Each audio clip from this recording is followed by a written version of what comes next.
Bonjour et merci d'être fidèle à Hit Story. Nous sommes toujours au festival Sémaphore en chanson à Sébaza. C'est la 3e participation de notre invité à l'émission. On le remercie lui aussi de sa fidélité. Bonjour Renan Luce. Bonjour.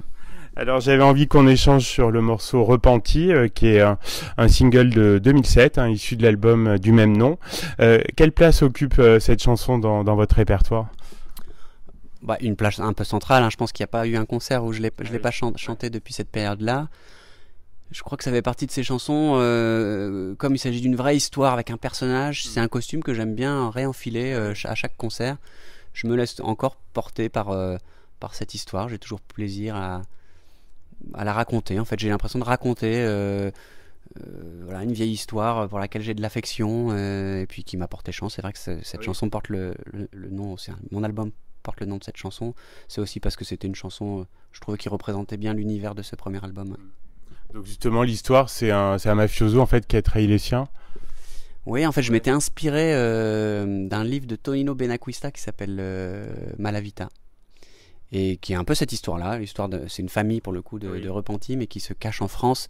Et j'aimais bien cette approche. C'était une période où j'avais revu, je pense, les parrains, et j'avais envie d'écrire une chanson sur cette thématique-là, sur la thématique de la mafia. Voilà, je trouvais que c'était un thème cinématographique dans lequel j'aimerais bien inventer une histoire.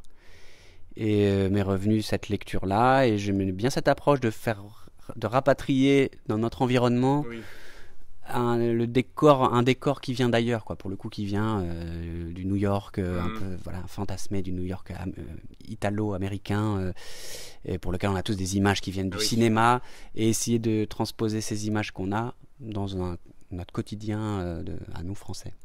C'est un morceau particulièrement émouvant, c'est ce qui a touché le public.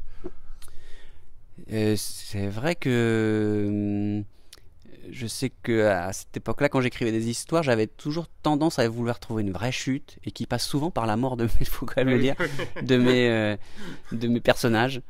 Et c'était le cas effectivement pour cette chanson aussi, avec cette fin un peu tragique. Puis tranché avec les précédents singles. Oui, c'est vrai que c'était les singles plus légers avant, et là ça amenait un peu plus de gravité, même si on le comprend bien que c'est traité sous un angle quand même assez... il y a l'humour aussi. J'ai essayé de mettre un peu d'humour et d'essayer de donner une peinture un peu juste, mais quand même avec un peu de décalage quand même. Vous vous attendiez à ce qu'il marche autant, ce morceau ? Je crois qu'à l'époque, je me laissais dépasser par les événements avec grand plaisir. C'était un tourbillon assez dingue.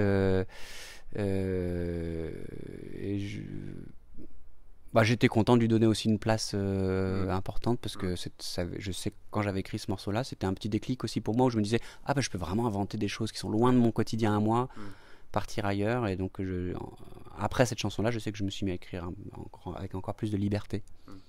Le clip est génial, avec un casting 5 étoiles à vos côtés. On imagine que ça a été un grand moment, le tournage. Oui, c'était assez fou. C'était un tournage assez fou, parce que par définition, comme pour tous les tournages de clips, on est toujours sur des temps très courts, donc c'est toujours la course. Mais là, il y avait quand même une volonté d'essayer de raconter une histoire, donc avec des décors. Philippe Torreton, évidemment, qui m'avait fait l'immense joie d'accepter de jouer le rôle. Donc c'était assez tourbillonnant, comme je me souviens. Il y avait plein de lieux différents. C'était l'occasion pour moi de m'amuser aussi à jouer, de m'être un peu grimé. C'était assez marrant à faire. Alors vous disiez qu'il n'y avait pas un concert sans Repenti, donc on imagine que la chanson elle a cette liste ce soir au Sémaphore. Effectivement, je vais vérifier, parce que je vais le faire en direct. J'ai fait ma setlist hier, parce que comme on joue... Elle change régulièrement, ou c'est... C'est surtout le fait que ce soir c'est en format festival, comme on dit, comme il y a Alexis qui joue juste après, donc il a fallu un petit peu raccourcir, mais je pense si je l'ai pas mise, ce sera vraiment la première fois. Elle va être réclamée, hein. Non, mais je pense vraiment que si je regarde. Oui, je l'ai mise. Et donc dans une version un peu différente, non, ou... Oui, pour le coup, c'est un spectacle vraiment qui s'articule autour du piano. J'ai la chance d'être accompagné par Christophe Cravero, qui est un pianiste vraiment que j'adore.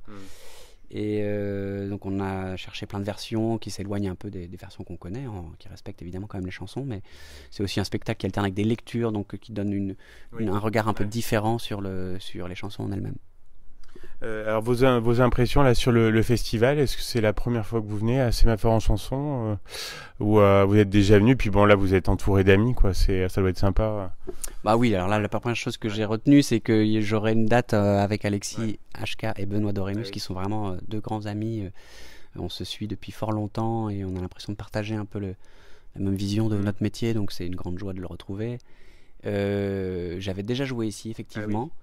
Et puis je retrouve effectivement une équipe sur le festival qui est très dévouée à la chanson et qui sont ultra sympas, donc il y a une très bonne ambiance ici. Je sais que ça va être une belle soirée. Vous avez fait beaucoup de scènes là en 2023 ? Oui, beaucoup. C'était ce spectacle-là qui s'appelle donc Relecture, devait partir sur les routes pour une vingtaine de dates, et puis là on en est à 70. Et donc on est beaucoup sur les routes et c'est génial parce que on est un spectacle un peu tout terrain, comme on est deux sur les routes, on joue dans plein de types de salles différentes et c'est assez agréable. Oui, on avait eu le plaisir de vous voir il y a quelques mois à Roya, à l'Avancée, donc je crois que ça continue en 2024. J'ai vu un voyage au Québec. Oui. Effectivement, au printemps, aller passer une petite semaine au Québec, faire quelques concerts. Ça c'est une grande chance aussi parce que ça faisait longtemps que je n'étais pas allé y chanter. Donc je vais retrouver le public québécois avec grand plaisir. Vous travaillez sur de nouvelles chansons peut-être ? Oui, ça y est, je commence à en avoir quelques-unes de côté qui ne sont pas encore finies, mais c'est un vaste puzzle pour moi, l'écriture d'un album où il y a plein de bouts un peu partout, en espérant que tout se construise petit à petit dans les prochains mois. Là. Est-ce que vous avez d'autres projets à nous dévoiler ? Je ne sais pas, des collaborations, d'autres choses ? Non, pour l'instant, je suis vraiment happé par cette tournée et quand je suis de retour à la maison sur des nouvelles chansons, donc je suis très concentré là-dessus. Oh très bien, on était ravis de vous retrouver, Renan Luce. On va faire plaisir, je pense, à nos auditeurs en réécoutant Repenti, et puis on se dit à très bientôt sur Logos FM. Merci pour l'invitation, à bientôt.